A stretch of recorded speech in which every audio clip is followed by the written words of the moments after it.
बकरे की अम्मा आखिर कब तक खैर मनाएगी? पीएफआई पर सरकार ने प्रतिबंध लगा दिया। पीएफआई यानी पॉपुलर फ्रंट ऑफ इंडिया, जो कि पिछले काफी समय से देश विरोधी गतिविधियों में लगा हुआ था, चाहे दिल्ली से देश के तमाम हिस्सों में दंगा भड़काने की साजिश हो या फिर आतंकवादी संगठनों से साठगांठ करना, सब में पीएफआई का हाथ होने के पुख्ता सबूत मिले हैं। पीएफआई दशानन रावण जैसा संगठन था, जिसके कई सिर थे, जैसे Rehab India Foundation, Campus Front of India, all India इमाम संगठन, National Confederation of Human Rights Organisation, National Women Front, Junior Front, Empower India Foundation, Rehab India Kerala. लेकिन सरकार की निगाहों से कोई भी नहीं बच सकता। सरकार ने इन सभी की पहचान करके सबको बैन कर दिया है। बैन करने के बाद सरकार की तरफ से स्पष्ट रूप से कहा गया कि पीएफआई के संबंध आईएसआईएस जैसे विदेशी आतंकवादी संगठनों से भी थे। इस खास मामले पर बहुत सारी जानकारियों के साथ हमारे साथ एक बहुत विद्वान मेहमान मौजूद है, श्री प्रकाश नंदा जी। प्रकाश जी, आपका बहुत बहुत स्वागत है। थैंक यू, धन्यवाद। प्रकाश जी वरिष्ठ पत्रकार हैं और पीएफआई के पूरे मामले पर बहुत बारीकी से नजर रखे हुए हैं। प्रकाश जी, हम ये जानना चाहेंगे कि पीएफआई पर बैन से पहले उसके सभी ठिकानों पर एक साथ छापेमारी की गई। ये कोई छोटी मोटी कार्रवाई नहीं थी, क्योंकि 100 से ज्यादा ठिकाने थे, जिसमें सैकड़ों अधिकारी शामिल हुए, सीआरपीएफ की 2 कंपनियां शामिल हुई। ये बेहद सुव्यवस्थित कार्रवाई थी। कृपया इसके बारे में बताएं। अब देखिए, अभी इंडिया में हमारा जो लॉज है, कोई ऑर्गेनाइजेशन को आप अगर बैन करना जा रहे हैं, देन आपको हार्ड तथ्य एंड मटेरियल जमा करना पड़ेगा। क्योंकि कोई ऑर्गेनाइजेशन को बैन करने के बाद ऑटोमेटिकली अभी जो हमारा जो एग्जिस्टिंग जो सिस्टम है देश में, वो एक ट्रिब्यूनल के पास चला जाता है। वो ट्रिब्यूनल में एक हाई कोर्ट का जज, मतलब जो कार्य में है, कोई रिटायर्ड जज नहीं है, वन वर्किंग जज of a High Court heads that tribunal. And then जो ऑर्गेनाइजेशन को बैन किया जाए उसको भी मौका दिया जाता है टू डिफेंड करने के लिए। एंड जो सरकार भी जो बैन करता है, वो सरकार भी उसको बोलेगा क्यों बैन किया गया। एंड ये डिसीजन 6 महीने के अंदर उसको देना पड़ेगा। तो ऑब्वियसली जब कोई एक बैन करता है कोई, एंड ये कोई मामूली बात नहीं है, बैन करना is an very ultimate and drastic action. तो obviously the government will have to collect very hard evidences and on that basis only ये जो इतना खतरनाक ऑर्गेनाइजेशन, इसका क्या लिंक्स है। आपने जैसे बोला कि इनका आईएसआईएस के साथ लिंक्स था, इनका जो मनी लॉन्ड्रिंग करते थे फ्रॉम वेस्ट एशिया और मिडिल ईस्ट के साथ क्या लिंक था। एंड देन इनका जो हिडन पॉलिटिकल एजेंडा था, केरला का तो एक पर्टिकुलर जगह में कोई हिडन एजेंडा नहीं था, इनका एक सम पोर्शंस ऑफ केरला, वहां बहुत आश्चर्य की बात है कि हाँ, पीएफआई केरला का संगठन है, लेकिन इसका हेड ऑफिस दिल्ली के शाहीन बाग में है। ये कश्मीर में इन्वॉल्वमेंट रखता है। ये मतलब देश के हर कोने में, असम में, राजस्थान में, हर जगह। बिल्कुल बिल्कुल बिल्कुल बिल्कुल। इसका आप बेसिक इसका जो बेसिक लिंक्स आपको पता होगा कि सिमी करके एक ऑर्गेनाइजेशन था जिसको बैन किया था कांग्रेस गवर्नमेंट ने, हो गया 20-30 साल, वो उसका जड़ है। वो सिमी बैन करने के बाद ये गए हैं। एंड देन जो पर्टिकुलरली जो तमिलनाडु, कर्नाटक एंड केरला का कुछ पोर्शन से, जहां वो रेडिकल इस्लाम, बिकॉज आप देखते होंगे ये जो 3 स्टेट्स से काफी लोग Middle East and West Asia में काम करते हैं, कि उनका जो मनी आता है मनी लॉन्ड्रिंग के थ्रू में, दैट मस्क एक्टिविटीज जो ऑल ऑफ ए सडन बढ़ गया। फॉर इंस्टेंस केरला 20 साल में जो था, 20 और 25 साल पहले जो था, अभी वहां है नहीं। बिकॉज ये रेडिकल जो इस्लाम जो होता है ISIS, उसके साथ उनका तालिबान, उससे पहले वो जैसे था हमारा वो ओसामा बिन लादेन का दैट अलकायदा।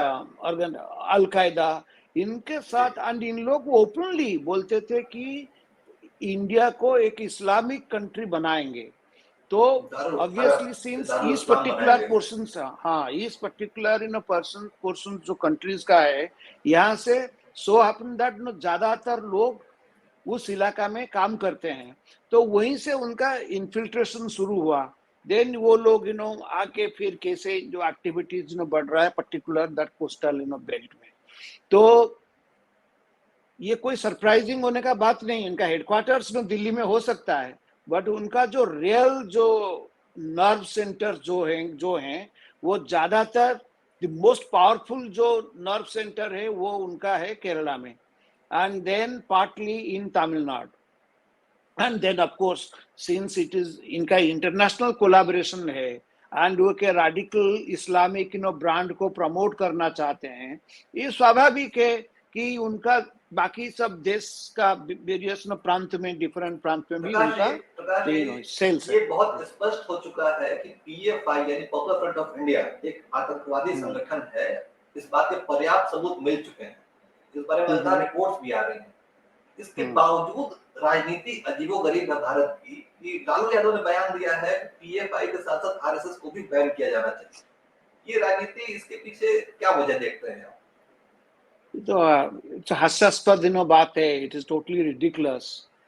आप देखिए कि दैट PFI के, बड़ा इंटरेस्टिंग बात है इसका, इस क्वेश्चन का, प्रश्न का मैं दो भाग में उत्तर दूंगा। पहला जी। भाग छोटा सा है बट देन वेरी सिग्निफिकेंट है। आप देखिए इसको जो बैन किया गया, ये सेंट्रल गवर्नमेंट बैन करता है, इसका कोई पॉलिटिकल अपोजिशन नहीं है, बिकॉज इनका जो एविडेंसेस इनके खिलाफ इतना है। आपको पता है कैसे हाथ काट देते थे, वो कर देते थे, जो भी है, इनका एविडेंसेस इतना स्ट्रांग है। तो केरला का गवर्नमेंट भी सपोर्ट कर रहा है, केरला का मेन अपोजिशन पार्टीज भी सपोर्ट कर रहे हैं, इवन तमिलनाडु का गवर्नमेंट भी सपोर्ट कर रहा है। तो कोई भी एक स्टेट गवर्नमेंट नहीं है जो कि जो स्टेट गवर्नमेंट्स, मतलब जो नॉन बीजेपी पॉलिटिकल पार्टी जो होते हैं, वो अगर बोलते हैं कि वो बीजेपी सेंट्रल गवर्नमेंट ने किया, उसको कोई अपोज नहीं किए हैं। तो देन इनका पॉइंट क्या है, देखें कि यहाँ के तो पॉलिटिकल तो कुछ बोल ही नहीं सकते हैं, because the evidence is so hard and so strong. तो उसको क्या करते हैं, हमारा जो वोट बैंक पॉलिटिक्स होने के लिए ज्यादा ये एक्शन लेने के बाद एक पर्टिकुलर सेक्शंस इंडिया में नाराज हो जाएंगे। तो जिनका वोट से ये लोग हमेशा राजनीति करते आए हैं, तो उनको सेटिस्फाई करने के लिए, तो बेसिकली ये कांग्रेस एंड लेफ्ट वालों ने ज्यादातर, तो वो बोले कि RSS को भी बैन कर देना चाहिए, राइट? यही तो बोल रहे हैं उन्होंने, दिग्विजय सिंह जी बोले इसको भी बंद कर देना चाहिए। ये लोग जानते नहीं कि there is a heaven and hell difference, जिसको बोलता है आकाश और पाताल का फर्क है। एक है आपका, this is a hardcore political organization. It wants to establish Islamic rule in India. It is a political goal. Whereas RSS is a socio-cultural organization.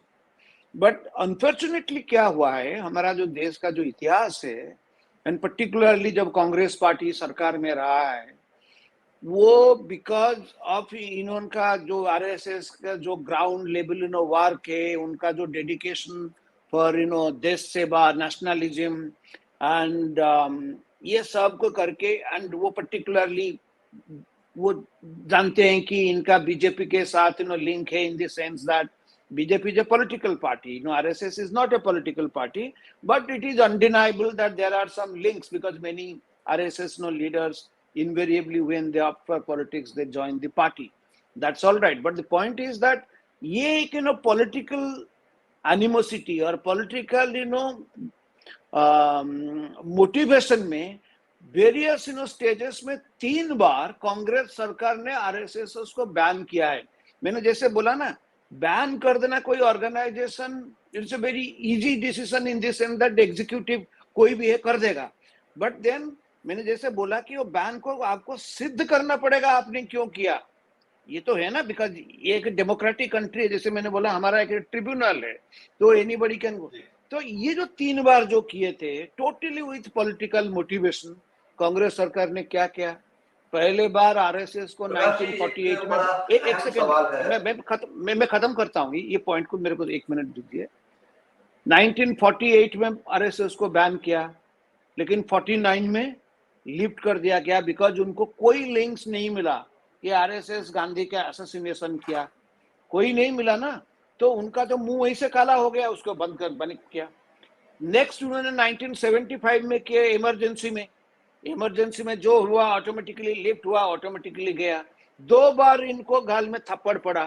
तीसरे बार भी प्रेशर में, जब वो बाबरी मस्जिद जब का डिमोलिशन हुआ 1992 में, इन्होंने फिर आरएसएस को बैन कर दिया कि, लेकिन आरएसएस बैन करने जो जस्टिफिकेशन जो दिए थे वो 6 महीने तक जस्टिफाई नहीं कर पाए, कांग्रेस सरकार ने जस्टिफाई नहीं कर पाया, तो वो बैन भी 6 महीने के बाद उनको लिफ्ट करना पड़ा, राइट। तो किस मुंह में, वही जो मैं, यही जो कांग्रेस का जो नेता लोग बोलते हैं, I really am very surprise, इसमें कोई पॉलिटिक्स का कोई पॉलिटिकल मोटिव है, वो हम सब समझते हैं, बट देन प्रकाश जी, मैं इस मुद्दे को इतिहास से जोड़ना चाहूंगा कि हमेशा इतिहास में देखा गया है कि कट्टरपंथी संगठन, जो इस्लामिक कट्टरपंथी संगठन है, कम्युनिस्ट पार्टी लेफ्ट या फिर सो कॉल्ड लिबरल्स, हमेशा उसके साथ खड़े हो दिखाई देते हैं। आजादी के पहले भी मुस्लिम लीग का सपोर्ट किया था वामपंथियों ने, लेकिन नतीजा ये हुआ कि पाकिस्तान में आज कम्युनिस्ट पार्टी का नाम लेने वाला कोई नहीं है। जब भी कट्टरपंथी सत्ता में आते हैं, सबसे पहले वामपंथियों को मार देते हैं। तो इतिहास से सबक नहीं लेते क्या ये लोग? वही तो है, कब्र खुद खोद रहे हैं ये लोग। तो आपको पता है, ये जो कम्युनिस्ट लोग ये हमेशा पूछते हैं बीजेपी और आरएसएस का कंट्रीब्यूशन देश का स्वाधीनता के लिए क्या है। इनको काउंटर क्वेश्चन पूछना चाहिए, आपका देश का लिबरेशन के लिए कंट्रीब्यूशन क्या है। इन्होंने जब क्विट इंडिया मूवमेंट जब किए थे गांधी जी ने, कम्युनिस्ट पार्टी ने साथ दिया था क्या? साथ दिया था। तो ये जब पार्टीशन भी जब हुआ, जो पार्टीशन को जो कांग्रेस को जो किया गया, इम्पोज किया गया, इन्होंने तो टोटली, अब अगर उस टाइम में आप अगर देखोगे 1942, 47, 48 तक सबसे ज्यादा अगर कोई पॉलिटिकल पार्टी ब्रिटिश लोगों का चमचागिरी किया होगा, देन ये थे कम्युनिस्ट लोग। सबसे ज्यादा चमचागिरी यही लोग किए थे। तो इनका क्या मोरल राइट है, आई रियली कांट अंडरस्टैंड है, किस बेसिस पर वो बोलते हैं। तो ये करने के लिए ये तो ऊपर वाले भगवान जाने। तो I think these people, and ये जो प्रश्न ये लोग पूछते हैं कि आपने जो पूछा, वो प्रश्न को एक्चुअली इसको ज्यादा भाव नहीं देना चाहिए। These are totally useless arguments and absolutely कोई इसका लिंक्स नहीं है। सीधा पूछिए, कम्युनिस्ट लोगों का क्या रोल था इंडिया का इंडिपेंडेंस के लिए, क्या किए थे? तुम्हारा क्या रोल रहा था भाई, बताओ। जी प्रकाश जी, हम लोग चर्चा को विराम देते हैं। बस मैं आखिरी 1 मिनट प्रश्न समय बचा हमारे पास। पीएफआई के बैन का आप किस तरीके से देखते हैं? क्या ये कट्टरपंथ की समस्या भारत में जो भार हो रहा है उसका इसका स्थायी समाधान है? देखो, कोई तो चीज बैन करके करने कोई स्थायी समाधान नहीं है, ये नहीं होता है। बट देन जब कोई गवर्नेंस होता है, जब कोई कंट्रीज करते हैं, जब एक लिमिट क्रॉस करता है, ये ऑर्गेनाइजेशन का अभी का स्थिति में इसका इतना खतरनाक लिंक्स है। एंड ये क्या करते हैं, इनका जो वे ऑफ थिंकिंग, वो बोलते हैं हमारा डेमोक्रेटिक, उनका वो थपना चाहते हैं। ये आप जानते हैं इनका क्या है, ये इंटायर जो हिजाब मूवमेंट जो अभी हो रहा है, ये जो हमारा कर्नाटक में, कर्नाटक वाज वेरी पीसफुल। हाँ, ये जो पीसफुल बैन किया गया वो शामिल था। तो मैं वही बोल रहा हूँ कि ये जो इतना ये कोई मुद्दा ही था नहीं। हिजाब पहन के कॉलेज आना, स्कूल जाना, ये कोई इशू नहीं था। And all of a sudden now this has become a very big issue. कल आपको और कुछ करेंगे, बोलेंगे कि हमारा टोटली अलग होगा। कल ये लोग डिमांड करेंगे कि आप जानते हैं, ये लोग का वन ऑफ द मेजर ये भी डिमांड्स है, जब कंट्री डेवलप करता है हम सब एक होना चाहते हैं।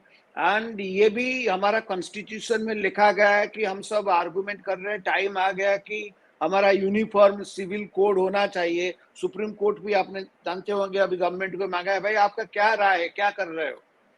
ये जब हो रहा है, ये लोग क्या बोल रहे हैं कि आप जानते हैं यूनिफॉर्म सिविल कोड में जो क्रिमिनल जो प्रोसीजर्स है, मुस्लिम्स लोग इसमें आते हैं इंडिया का, बट सिविल लॉज में नहीं आते। ये लोग चाहते हैं कि हम सिविल का बात छोड़ो, हम तो अभी क्रिमिनल जो करेंगे हम शरिया चालू होगा। इंडियन संविधान का कोई माने नहीं रहेगा, हम चलेंगे शरिया के साथ लेकिन में अगर चलेंगे। सीआरपीसी में शरिया जारी हो गई तो चोरी के अपराध में हिंदू को जेल होगी, मुसलमान का हाथ काट दिया जाएगा। वो सारी एक्शन आपको तो प्रूफ, ये बड़ा खतरनाक ही नहीं, ये कोई आर्गुमेंट नहीं है कि हमें ये कोई हम कोई मीडिएबल एज नहीं जा रहे हैं कि किसी का हाथ काट देंगे, वो कर देंगे। द पॉइंट ये नहीं कि आपको फिर ये करना पड़ेगा। इसका मतलब इस अभी कुछ समय कंट्री पहले मेरी एक लिटरल, कानूनी जानकार सुनिए से नहीं बात नहीं हुई थी तो आज इट इज ये कंट्री डिवाइड हो गया है, आपने एक बार इन विभाजन हो चुका है। तो अगर ये सारिया लॉ पास हो जाएगा एंड ये जो लोग अभी करेंगे तो ऑलरेडी कंट्री नाम को रहेगा, ऑलरेडी अंदर से डिवाइड हो जाएगा। एंड कुछ दिन के बाद बोले अंदर का क्या डिवीजन है, हम पूरा करेंगे, पूरा इंटायर थिंग, वो कोई इलेक्शन नहीं होगा। सारिया के अंदर अगर उनका रोल चलेगा, कोई इलेक्शन थोड़ी होता है। ईरान अभी जानते हैं ईरान में क्या प्रॉब्लम हो रहा है, दुनिया भर का यही जो एंटी हिजाब मूवमेंट क्या होता है। तो उनका जो सुप्रीम जो लीडर है, कोई इलेक्टेड लीडर है क्या? वो कोई सुप्रीम लीडर, उनका कोई इलेक्शन नहीं होता है ना। तो इंडिया में सारिया चलेगा मतलब इलेक्शंस भी होगा नहीं, वो आपके पास आएंगे नहीं। तो हर जगह बोलेंगे कि हमारा टाइप ऑफ तो ये बहुत बड़ा खतरनाक थिंग है। ये जो PFI is an radically extremist organisation, ये जैसे इसका एंड आपका अलकायदा और आईएसआईएस, आपने देखा आईएसआईएस में क्या कर रहा था। इनका जो भी है इराक में और जो सीरिया का कुछ पोर्शंस में थे, इनका जो रहा जो 1-2 साल, अभी सब बांग्लादेश जा रहे हैं के हुजी से भी संबंध है इनका, सरकार ने बयान जारी किया। जितना साउथ एशिया इनका जो इंटायर थिंग है, जैसे मैंने बोला ना, वो इसको करना है तैयबा, साउथ एशिया को, सबसे दे संबंध है वांट टू इसका। Bring under Islamic rule. South Asia को, चाहे पाकिस्तान है, चाहे इंडिया है, चाहे बांग्लादेश है, ये चाहते हैं कि इस्लामिक रूल होना चाहिए हर जगह। इस्लामिक रूल मतलब वो जैसे चाहते हैं इस्लाम का इंटरप्रिटेशन करेंगे। जो Islam is a very it's a respectable religion, but the point is that कौन सा इस्लाम है, इन लोगों का इस्लाम क्या है।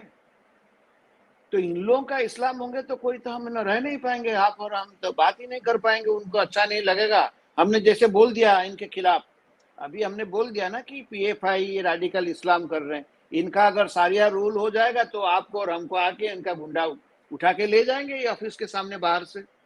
तो ये हो जाएगा हिंदुस्तान का हालत। तो ये तो पहले होना चाहिए था। आई एम सरप्राइज, क्योंकि ये सरकार इतना देर क्यों लगाया। ये काम जो पीएफआई का जो रिसर्जेंस जो एक्टिविटी, ये पिछले 3-4 साल से चल रहा है जोर से, particularly in parts of Kerala, Karnataka. चर्चा को विराम देने से पहले एक छोटी सी मतलब क्वेरी, छोटी जिज्ञासा है मेरी, आप वरिष्ठ पत्रकार हैं। मुझे ये पता नहीं क्यों महसूस होता है कि पीएफआई पिछले कुछ दिनों जैसे पीएफआई उठ के खड़ी हुई, ये देश का जो विकास की गति है उसको रोकने के लिए दंगा भड़का के, कट्टरपंथ भड़का के कैसे करके देश के विकास की गति को थाम लिया जाए। कोई ना कोई साजिश विदेशी इसके पीछे जरूर है, क्या आपको ऐसा लगता है क्या? बिल्कुल बिल्कुल। आपका जो एंटी सीए जो मूवमेंट हुआ, अभी तो गवर्नमेंट ने लिंक्स ने पकड़ लिया ना, इसके पीछे पूरा विदेशी पैसा था, विदेशी ताकत था। तो ये जो एनजीओ आपका जो हमारा वो कालंदी कुंज के पास वो जो 1 साल सड़क में बैठ गए, कौन सा इलाका था दिल्ली में, तो वो जो एनजीओ थे उनको कौन फाइनेंस न कर रहा था। पैसा कहाँ से आ रहा था? और तो जिस तरीके से वामपंथी साथ में खड़े हैं उनके, जिस तरीके से एंड इस्लामी वामपंथी पर्टिकुलरली गठजोड़ दिखाई दे रहा है, नहीं क्या नहीं चाइना हमारा भी जो इसके पीछे हो सकता है? नो, मेरा ख्याल में I will not go to that extent, because इनका जो रेडिकल इस्लाम जो है उसको चाइना प्रमोट नहीं करेगा, क्योंकि ये करेगा तो चाइना खुद फंसेगा। आज उनका जो जिनजियांग प्रोविंस है, वो जो दैट इज उइगुर मुसलमान मुस्लिम्स हैं। डोमिनेटेड थिंग, चाइना का आप ये कर सकते हैं, but then as far as this radical Islam and इसका कॉज को सपोर्ट करना, तो China to support suppose Taliban, Taliban तो अलग बात है, China to support आपका ISIS और अल कायदा एंड दिस radical Islam, इसमें मेरा ख्याल में चाइना का I don't think so, unless I have never come across any such links or any such evidence or any such reading I have never come across, and I don't ji think so, because China on this issue नहीं करेगा, इनको support नहीं करेगा। जी हम लोग PFI के मुद्दे पर चर्चा कर रहे थे, जिस पर राज्य सरकार ने 5 साल का बैन लगा दिया और उसके सहयोगी संगठनों को भी बैन किया। हमारे साथ वरिष्ठ पत्रकार प्रकाश मुंडा जी जुड़े हुए थे, जो हमें बता रहे थे कि पीएफआई पर कार्रवाई थोड़ी देर से हुई, उससे पहले ही कार्रवाई होनी चाहिए थी, लेकिन सरकार ने पुख्ता सबूतों के साथ कार्रवाई की है। हम उम्मीद करते हैं कि पीएफआई जैसे आतंकवादी अतिवादी संगठनों पर हमेशा के लिए सरकार इन्हें प्रतिबंधित करके इन्हें जड़ से खत्म करेगी। प्रकाश जी, आपका बहुत बहुत धन्यवाद। वेलकम।